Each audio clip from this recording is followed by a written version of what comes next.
Hey everyone, welcome back to the channel. If you're looking to take your Figma projects to a whole new level with ready-made components, you're in the right place. Today I'll walk you through exactly how to find, use, and customize community components in Figma.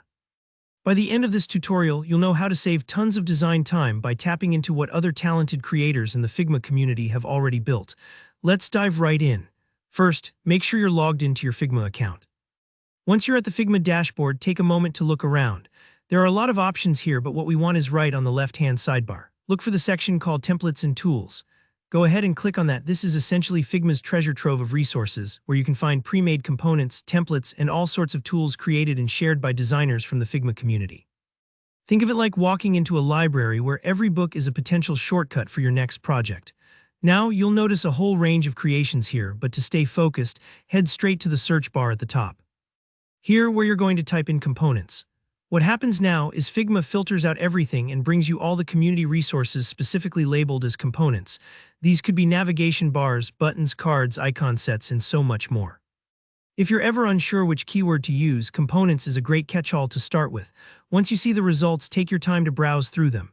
Don't feel rushed. You're essentially choosing design building blocks that could end up in your next project.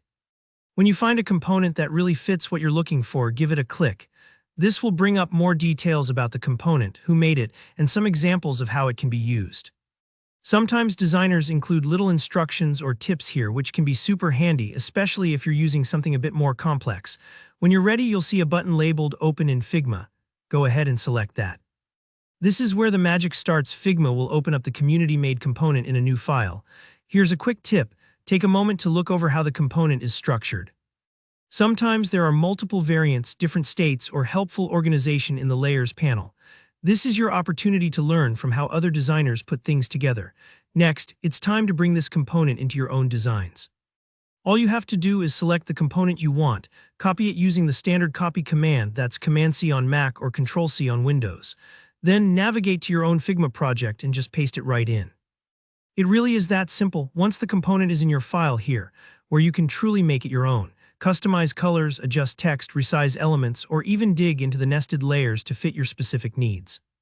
Don't worry if things don't look perfect right away. Experimenting is part of the creative process.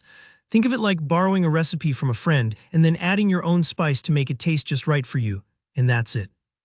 In just a few steps, you've tapped into the power of the Figma community, snagged a useful component, and integrated it into your own designs.